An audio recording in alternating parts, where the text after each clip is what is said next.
শব্দের শেষে হামজা লেখার ক্ষেত্রে আমরা অনেকে ভুল করি। তো এখানে আমরা সংক্ষিপ্ত কয়েকটি কায়দা নিয়ে আলোচনা করব, যাতে করে আমাদের লেখায় ভুলটা না হয়।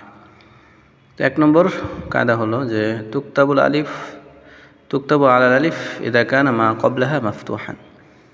শেষে যদি হামজা থাকে কিন্তু হামজার আগে যদি ফাতহা বিশিষ্ট হরফ থাকে, মানে জবর বিশিষ্ট, তখন আমরা হামজাটাকে আলিফের উপর লিখবো। যেমন এই যে নাবাআ, সাবাআ, লাজাআ, মাবদাউন, নাশাআ, ইয়ামলাউ, ক্বারাআ, এরকম আর কি।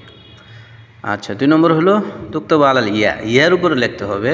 তখন আর হামজা লাগলে হবে না, ইয়ার উপর লিখতে হবে যদি ইযা কানা মা ক্বাবলাহা মাকসুরান, যদি তার আগের হরফটা কাসরা বিশিষ্ট হয়, মানে জের বিশিষ্ট হয়। যেমন উদাহরণ দেখলে আমাদের বুঝে আসবে। যেমন শাতিউন, এখানে এই যে হামজার আগে কিন্তু তটা হলো কাসরা বিশিষ্ট, এই জন্য শাতিউন। ইয়ার উপর লিখতে হবে মুমতালিউন, হাদিউন, মুনশিউন, কারিউন, মুলাজিউন। তারপরের কায়দা হলো তুক্তাবু আলাল ওয়ায়ের উপরে লিখতে হবে হামজাটাকে ইযা কানা মা ক্বাবলাহা মাজমুমান, যদি তার মানে হামজার আগের শেষে, হামজাটা কিন্তু শেষে হতে হবে, খেয়াল রাখতে হবে।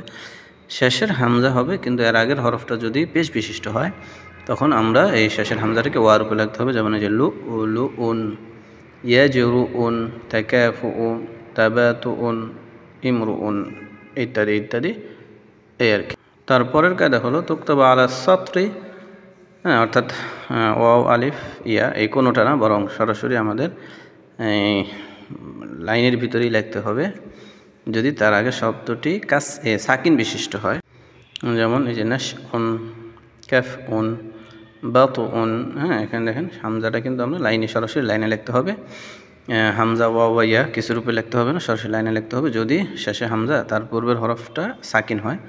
আবউন, দাউউন, তারপর হলো মালিউন, শাইউন, ইত্যাদি ইত্যাদি।